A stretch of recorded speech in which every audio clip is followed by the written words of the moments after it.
Assalamualaikum. Hari ni kita masuk bab kelima, tajuk jirim. Okey, subtopik yang pertama adalah jirim dalam alam. Okey, apakah yang dimaksudkan dengan jirim? Okey, jirim boleh didefinisikan sebagai semua benda yang mempunyai jisim dan juga memenuhi ruang. Okey, dia mempunyai jisim dan memenuhi ruang. Okey, semua benda hidup termasuklah manusia, tumbuhan, haiwan boleh dikelaskan sebagai jirim. Sebab manusia dia ada jisim dan dia juga boleh memenuhi ruang lah. Okey, benda bukan hidup seperti air, tanah, batu, udara juga adalah jirim. Jadi apa-apa yang mempunyai jisim dan memenuhi ruang kita panggil dia jirim. Okey, kita ada pepejar, cecair dan juga gas lah. Okey, itu adalah contoh-contoh bagi jirim. Okey, pepejar, cecair dan gas adalah jirim lah. Okey, sifat fizik bagi jirim. Okey, apa itu sifat fizik? Kualiti yang dapat dikenal pasti dengan menggunakan 5 deria manusia ataupun menggunakan alat pengukur. Okey, kita boleh ukur dia, maka kita panggil sifat fizikal. Okey, sifat fizikal ni yang kita boleh ukur lah.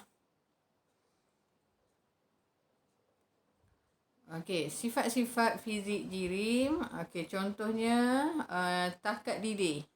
Okey, takat didih.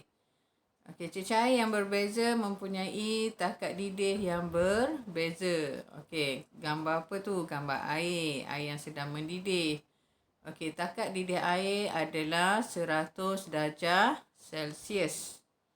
Okey, takat didih air ialah 100 darjah Celsius. Okey, pada suhu 100 dia akan mula mendidih lah.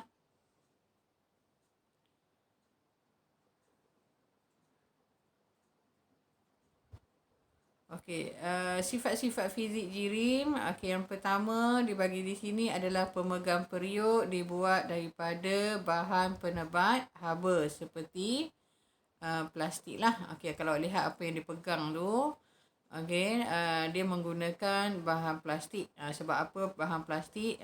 Untuk elakkan panas lah. Sebab bahan plastik ni dia adalah penebat haba yang baik. Okey.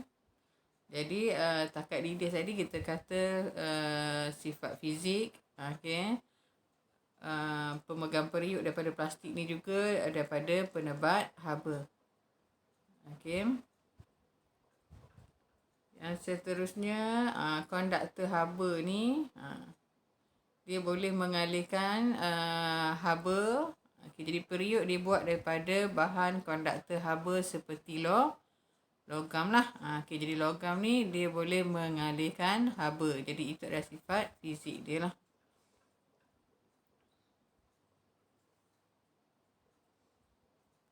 Okey, gula boleh dilarutkan dalam air kopi. Jadi keterlarutan gula tu adalah sifat fizik dia.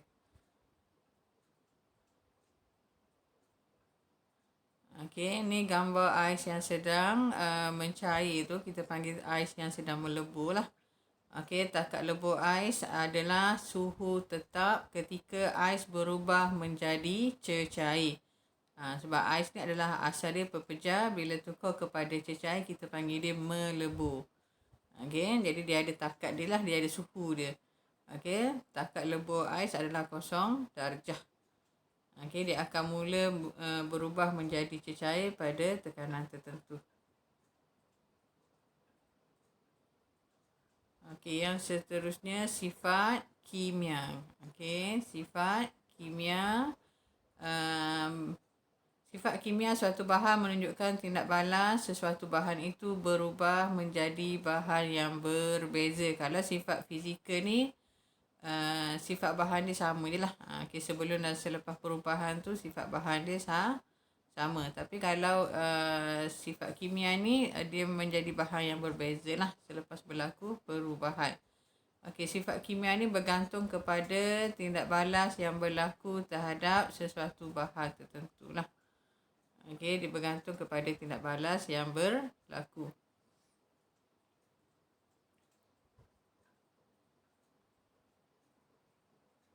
Okey, contoh sifat-sifat kimia lah pengaratan tu. Okey, asalnya besi bila terdedah kepada udara dan kelembapan, dia akan berkarat lah, maka dia akan jadi bahan lain, jadi besi oksida. Okey, pengaratan berlaku kepada besi apabila terdedah kepada air dan juga udara lah. Okey, maka dia akan berkarat. Maka pengaratan ni kita panggil perubahan kimia lah. Okey, perubahan kimia berlaku sebab dia menghasilkan bahan baharu. Okey, petrol merupakan jirim yang mudah terbakar. Okey, jadi kebakaran tu kebakaran petrol tu adalah perubahan kimia lah. Okey, kita boleh kelaskan bahan-bahan ni berdasarkan dia punya ketumpatan, takat lebur, takat didih dan juga keterlarutan. Okey, yang pertama kita lihat apakah maksud ketumpatan tu. Okey, kalau kita perhatikan gambar rajah ni, kita akan nampak minyak yang terapung lah di permukaan air. Okey, jadi apa itu ketumpatan? Kenapa dia terapung? Kenapa dia tenggelam? Okey, ketumpatan sesuatu bahan ialah jisim per unit isi padu. Jisim bahagi isi padu lah. Okey, ketumpatan menentukan kebolehan sesuatu bahan tu untuk terapung dan juga tenggelam. Bahan yang kurang tumpat akan terapung, manakala bahan yang lebih tumpat akan tenggelam lah. Contohnya, kalau perhatikan gambar rajah tu, minyak ni dia kurang tumpat daripada air. Maka minyak tadi akan terapung di permukaan air yang lebih tumpat lah. Okey, jadi minyak ni kurang tumpat, air lebih tumpat. Jadi minyak yang akan terapung, air akan berada di bahagian bawah lah. Okey, contoh bahan yang dikelaskan mengikut ketumpatan. Okey, kita tengok di sini antara glycerol dengan air, yang lebih tumpat adalah glycerol. Jadi glycerol ni akan tenggelam lah. Okey, antara petrol dengan merkuri, merkuri yang lebih tumpat, maka merkuri yang akan tenggelam dalam petrol. Antara pasir dan air, pasir yang lebih tumpat, maka pasir yang akan tenggelam dalam air lah. Okey, antara minyak dan gabus, okey, minyak lebih tumpat berbanding gabus, maka minyak yang akan tenggelam, gabus yang akan berada di bahagian atas minyak. Okey, kita lihat kepada takat didih dan juga takat lebur. Okey, takat didih dan takat lebur. Okey, takat lebur ialah suhu apabila pepejar menjadi cecair. Okey, pepejar menjadi cecair. Okey, jadi suhu apabila pepejar bertukar menjadi cecair ni kita panggil takat lebur. Okey, takat didih ialah suhu apabila cecair berubah menjadi gas. Okey, cecair berubah menjadi gas. Jadi suhu tu, okey, suhu di mana cecair mula berubah menjadi gas ni kita panggil takat didih. Okey, yang tadi takat lebur, ni takat didih. Okey, jirim juga boleh dikelaskan berdasarkan takat lebur dan takat didih sesuatu bahan. Okey, tadi kita kelaskan berdasarkan ketumpatan. Yang ni kita lihat kepada dia punya takat lebur dan juga takat didih lah. Okey, kita perhatikan di sini bahan-bahan yang mempunyai takat lebur dan takat didih masing-masing lah. Okey, jadi setiap bahan ni dia ada takat lebur dan takat didih masing-masing. Okey, yang pertama dia bagi contoh di sini adalah air.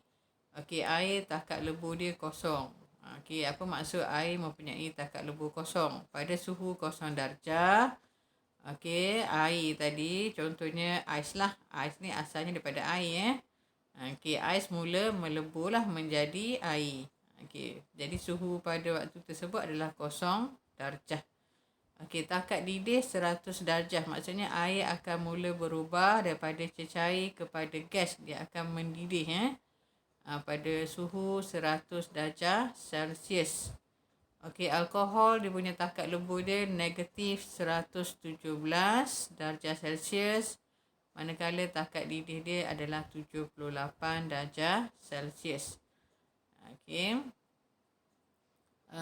Kuprem, takat lebur dia 1085 darjah Celsius. Takat didih dia pun tinggi juga, 2562 darjah Celsius. Sebab kuprem ni adalah logam jadi takat lebur dengan takat didih dia tinggi lah.